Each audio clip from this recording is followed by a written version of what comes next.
I'm Tom Vasel, and I'm here today to talk about why I love Memoir 44. Memoir 44 is a game that has a special spot in my heart. As the years have gone by, I don't play it as much as I used to, but this game has really been one of the defining games of me playing games. I remember the first time I played it. The owner of Days of Wonder, Eric Audemont, came to Korea, where I was at the time. Me and Sam went down to meet him, and he pulled out this with metal tanks and everything. Now, they eventually became plastic tanks, and I was just gobsmacked on the spot. I was like, wow, this looks so cool. I knew it was based on Battle Cry, a Civil War game, which had been one of the first games from Avalon Hill, and I was like, wow, this is so much cooler, because I'm very interested in the World War II setting a lot, and all the other reasons I like the game, which are, first of all, I like playing with plastic toys. Look, let's not deny this. When I was a kid, I had all those little green army men. I used them, but, you know, they just moved around. The one guy was always checking for mines. The other guy had his hands raised or whatever.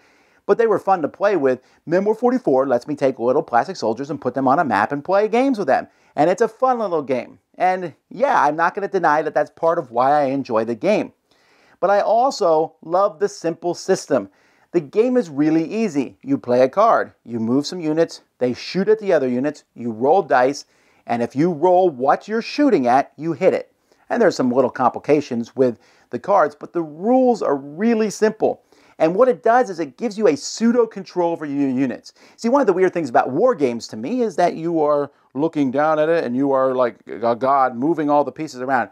No commander ever has that complete control of their troops. It's just not possible. So this goes away by saying you have these cards. You can order troops on this side, you can order troops on this side, but I know you want to do the troops on the left, but you don't have any cards with those at this point in time. And so because of that, it kind of restricts you slightly. There's also some interesting cards that let you do various things. I'm going to bombard with my artillery, and the cards just add a lot of flavor to the game. And I think it's a step up from Battle Line. Battle Line was very straightforward and it had the same concept, but Memoir 44 did things faster and also put a few things into it that kind of streamlined some of the things. And there were some cards that were way too powerful in Battle Line. Now, I said before that I like World War II. Well, I do. I find, not that I like the war itself, but I find it the most fascinating war. There were so many interesting battles, so many different tactics, so many great generals went back and forth. And Richard Borg, the designer of Memoir 44, did a good job at putting these different scenarios in the book. If anything, one of the scenarios showed me just how amazing the Normandy Landings were, because well, after playing, I'm like, wow, the Allies seem to have a really low chance of winning. Yeah, they really did. And once you add in all the expansions in the Eastern Front and the Japanese and the British, there's so many things going on, and it's like, wow, you learn so much, and they write historical things there, and basically they're like, are you going to change history at all? And the scenarios are often weighted towards one side or the other, and I never had a problem with that because you can just flip sides and see who does better as the side that might have lost the battle historically. And sometimes you might even pull out a win. The game is lucky, obviously, with dice, but I don't mind that. You get to chuck dice and move troops around, and tanks move around. And there's only 3 types of units. There's tanks, artillery, and troops. But in each scenario, they might add some other things, but they might add 1 or 2 rules. Like, this is a special group of tanks. This is a special troop. We have paratroopers, where you actually drop the soldiers on the board, and where they land is where they start. Stuff like that, they just add a couple rules, and then in the next scenario, they add a couple rules, but they're not adding on to the other rules. They're just changing a few things, and I really enjoyed that.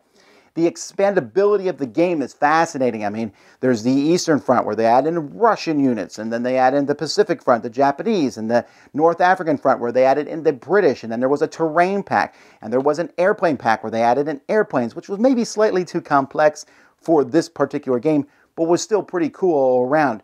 And there was just lots of different expansions, and then there was even map packs. One of the things I love about Memoir 44 is how fast you can set it up. You set it up, boom, boom, boom, boom, put the troops out and it's done. But some of the map packs had the terrain printed on them, and they were even faster. And I really enjoy how quick it is to get Memoir up and then to take it down. It's fast to play. It's a 2-player game for the most part, and you can play most of the scenarios in 30 to 45 minutes. Really entertaining, really quick. But what I like the most about Memoir 44 is Overlord. Overlord allows you to take 2 games of Memoir 44, put them together, and instead of it being 2 to 4, it is now 8 players. Each player controls 1/3 of the battlefield, and the 4th player on each side is the commander. They choose the cards given to other people, and I tell you, it's one of the most fun experiences I've ever had. I remember pretty much every Overlord battle that I've been in.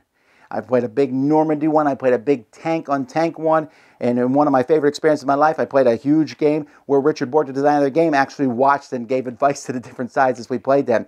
But the communication, you're only allowed to specifically communicate with one of your generals. There's even an expansion that even gives more Overlord battles. The Overlord system is extremely fun, and that's what I think is neat about Memoir 44. It can be a fun 2-player game, but it can also be this massive, awesome, tremendous, huge Overlord-style game, too. That's why I like Memoir 44. I'm not here to glorify war. I don't think war is a fantastic thing, but distilled down into this game, it is a lot of fun to play other people and learn about history while you're doing it, and get to play with little plastic soldiers too. That's Memoir 44 for me, and why I love it. I'm Tom Vasel. You've been watching The Dice Tower. Thanks so much for watching the Dice Tower videos. Find more great videos and reviews, as well as our top-rated audio podcast at Dicetower.com. You can also find other great shows at Dicetowernetwork.com. I'm Eric Summerer, and you've been watching The Dice Tower. The Dice Tower is sponsored by Cool Stuff Inc., where you can find great games for great prices. Cool stuff in stock. Check them out at CoolStuffInc.com.